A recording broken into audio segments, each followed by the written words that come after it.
going on, guys, and welcome back to another episode of Trailer Trash Talk. First trailer we got is ParaNorman. Woo! Excited? So excited for this. I am a super mega fan of Coraline, and this is from the same people who did Coraline. It's the same stop motion kind of deal. You've got another weird kid who's like got this creepy life, and it looks so good. I love all the monsters. I think it is awesome. I'm always a sucker for those kind of movies anyway, so when I saw this, I'm just like... He has the coolest toothbrush. It's a zombie. I saw that. I was impressed that, as I was telling you, I thought it was CG. I couldn't tell that it was stop motion. That looked really, really good. Yeah, that stuff's really starting to come a long ways. But. The only thing I don't like about this trailer, and I haven't seen a trailer do this, really, and it bothers me, there's no film dialogue or soundtrack or sound effects or anything. It's all one song. Yeah, I feel like I feel like you miss a lot from the story because you don't hear anything that's going on. You just kind of have to put it together yourself, but it's so much of a quick montage that you don't really get an idea of what's going on. I think the movie's gonna be a lot creepier than the trailer portrays, but I think the trailer's a cool introduction to this kid. I mean, nothing's said, but it's saying a lot about him. I just don't understand the decision to, like, why would, who sat down and said, oh, dude, let's put this song here? The 60s Revolution song. Yeah, Donovan's cool. Next up is Corman's World, a documentary about Roger Corman. I really like documentaries about filmmakers. I do too. Because you get to see all the people they've worked with, and just, obviously, I'm a fan of film. So obviously, it's something I enjoy learning about, and this just looks.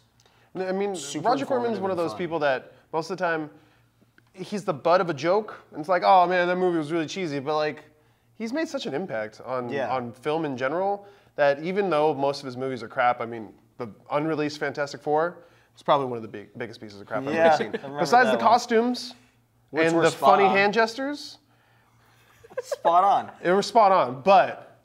It was crafty. You know, that too, but like seeing all these big name stars Niro, saying such great Nicholson, Scorsese. Grier. Yeah, you kidding me? So I can't wait to see this. I just want to see it for them. Yeah. I see anything Jack Nicholson's in, so I'm just going to see it because he's like... How cool he looks, just hanging out. Roger Corman's a badass, and that's it. Smoking. I think it's really cool. Because that's what he does all the time. His life. Yeah, whatever. Whatever. Jack Nicholson. Next up is Tyrannosaur. No, it's not actually. It's I don't see any dinosaurs. I was really hoping it was like a dinosaur British movie because it was like the best British movie all year, and I was like, "Whoa, dinosaurs invading Jurassic Park!" When really it's about a chick getting beat up and an old guy who's an alcoholic like developing a relationship with her, and it looks really deep. And, it looks like one of those movies though that it's just gonna end and you're gonna be like, Like, you're gonna hurt a little bit, but you're gonna grow and you're gonna feel like better, kind of maybe. I imagine. It looks to me one of the big messages behind it is going to be the idea of taking control of your own life, because it hints at the fact that while he is an alcoholic, he does have kind of a say in his life. While the girl is just like, oh, God will save us, but she's got issues with her boyfriend being all threatening and stuff. But through this idea of, okay, religion isn't going to save you. You've got to make your own mark in life and actually make a point in your life that's actually going to be better for it. Spot on with exactly. It's like being a tyrannosaur and being the king of the dinosaurs and making your own destiny. It makes sense. You're not one of the leaf eaters. You're not a brontosaurus. No, you're T-Rex with your tiny little arms ruling over that place. We're still getting a dinosaur movie. But seriously, this movie, it looks like legit and awesome. Yeah, it looks really good. Really serious. Won tons of awards. So. All dinosaur jokes aside, looks awesome. It looks good. So what looks like to be one of the surprise comedy hits of the year, 21 Jump Street, the trailer just released like a week ago. Holy crap. This looks great. Hilarious. Surprisingly so. great. They've been doing, the TV show movie remakes for years now, Starsky and Hutch, which was actually kind of cool. I love that. I enjoyed that one. Better than I thought. Oh yeah, that was A-Team, underrated. A-Team. Please buy it and watch it so we can I haven't seen it yet. But I'm Please. gonna watch it. He has it, so I'm gonna watch it. But this one actually looks like another one of those really funny movies that they're taking that right step where they're not being completely like serious with it. Like it's 21 Jump Street. It's about teen drugs and violence and crime. It's like no. It's about teen violence and crime. Cheesy. It's Let's make it. yeah. Let's turn it into something. Let's cheese funny. it up. We're gonna have fun. Well, that's one of the things I think, if I understood the trailer right, they allude to the fact that it wasn't been around. 80s. It's happened. They shut down the program, but now basically because these guys are screw ups, they're going back into this program that's being reinstituted. Yeah. And I like how they reference the original TV show, which was Johnny Depp, probably the most famous on there. Richard Grieco. What are you talking about? Richard Grieco's the most famous. Flamed out. I mean, best movie ever. If Looks Could Kill, check it out. A Night at the Roxbury. Richard Grieco stole that movie. Okay. And then, sorry, Mr. DeLuise. I think it's Peter or David, somewhere along the lines. DeLuise. One of them. You're awesome on the Waverly Place. DeLuise son. Good job. But the original 80s TV show was cheesy. I mean, anything in the 80s. Yeah, it's all cheesy. They tried to be all dramatic, but it was cheesy. So I had no clue how they're going to do the movie. This looks so funny. It looks like it's so far, yes. And not even that. Everyone playing else, with that, but it's still going to be funny and serious. And everyone else in the movie. Was it Rob Riggle? Yeah. Ice Cube. I love Ice Cube. That was out of Ron nowhere. Swanson. Seriously. And Ron Swanson. Ron Swanson. It just. I can't believe I'm saying this, but I want to see the 21 Jump Right now, Street it's opening movie. weekend for me because Yeah. it was hilarious, that trailer. I Midnight thought Dog. originally it would be, when it's available on Netflix. Yeah. No. I want to see this. Check it out, guys. So next up, we have the trailer for Safe House, starring Denzel Washington and Ryan Reynolds. Before we even talk about this movie, I find it very odd that Denzel Washington always ends up paired with a young white actor. Chris Pine, Ethan Hawke. No one else is seeing it? No? I see it. Okay. I see it. I don't know if it's that Glory. I don't see it or that I just don't know what to say. That's That's one of those things where, like, when somebody says that, you're just like, okay. It looks like Maybe an it's true. interesting movie. Well, American Ryan Gangster. Reynolds. See?